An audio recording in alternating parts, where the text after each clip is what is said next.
All right, Bits and Bob's channel. Good morning, afternoon, or evening from your friend Bits and Bob's. Oh boy, we're going to start episode 2 of Twisted Mormon Stories tonight. But before I do that, hey, if you'd be so kind as to like and subscribe to the channel, I would be greatly appreciative.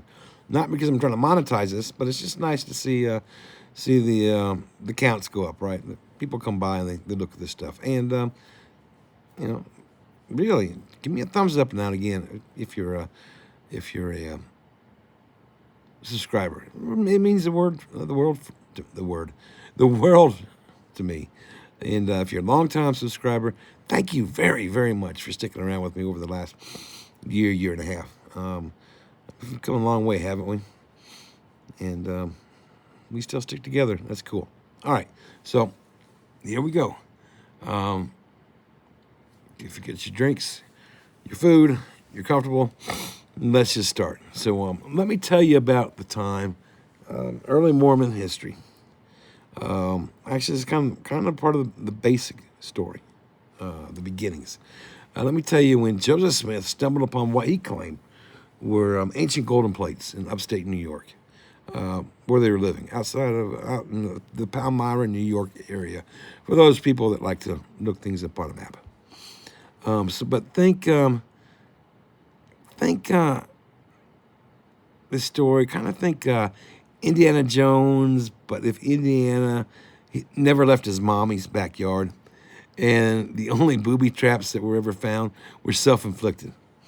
So we'll go with that as the lead-in.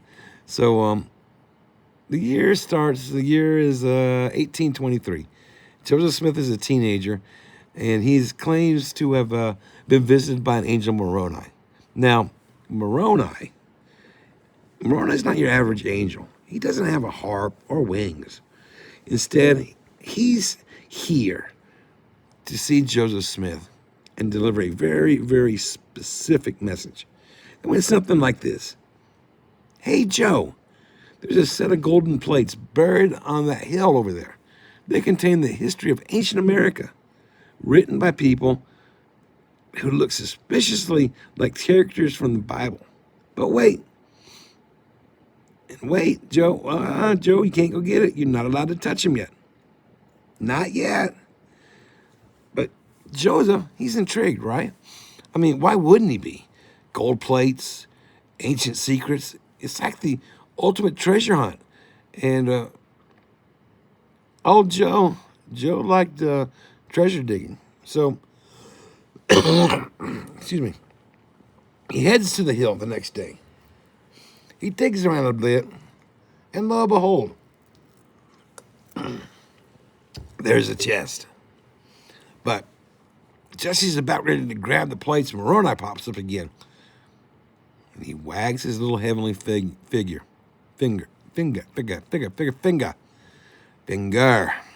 Sorry about that. So picture Moroni wagging his little finger. Not so fast. You're not spiritually ready yet, Joseph. Come back next year. Same time, same hill. So now most people, they just might take this as a sign and call it quits, right? But not Joseph. For the next 4 years, he goes back to that same hill like clockwork. Every time Moroni wags his finger, tells him the same thing. Not yet, Joe.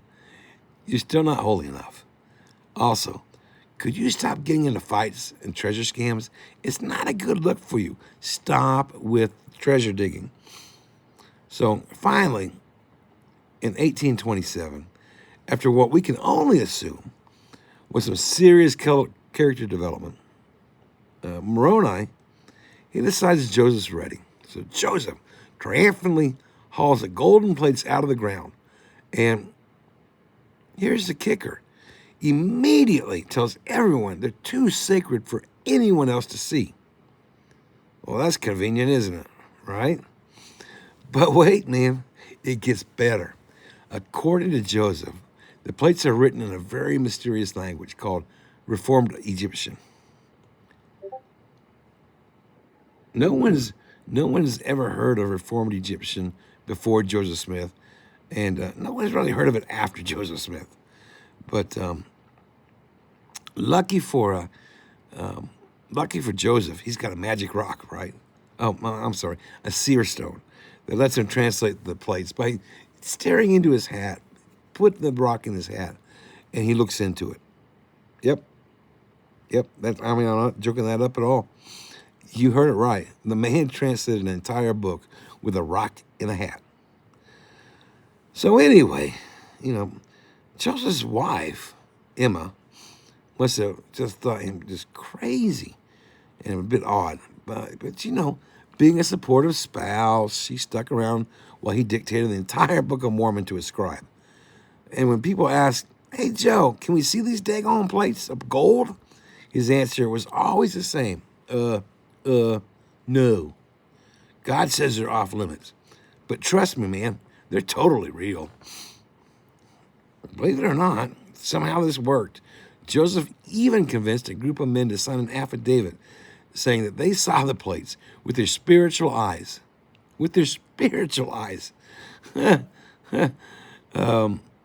eyes? Not so much. But the spiritual eyes. So they were on some they must have been doing the opium or something. Anyway. But that's how the Book of Mormon was born. A miraculous story of ancient prophets, wars, and Jesus actually making a surprising visit to Americas in this book. And while no one ever saw the plates again, because Joseph said Moroni took them back to heaven, they became the foundation of a religion that would go on to change the world. Well, the world makes fun of them. And I guess they changed the world because they brought us South Park jokes on them and the Book of Mormon Broadway show. But anyway, so back to the story. What have we learned here from this story? One, always double check someone's, "I totally found an ancient gold" story. And two, if you're going to start a religion, make sure your props are safely out of reach. And with that, thank you for hanging around for episode 2 of Twisted Mormon Stories. And like I said, if you like them, give me a thumbs up and a subscribe if you haven't subscribed. Other than that, we'll see you next time for episode 3 of Twisted Mormon Stories. I think we're going to talk about the first vision. Yeah, that's the holy host up in heaven, just getting excited. Till next time, like I said, like and subscribe. Thanks for being here, and we'll see you then. Bye.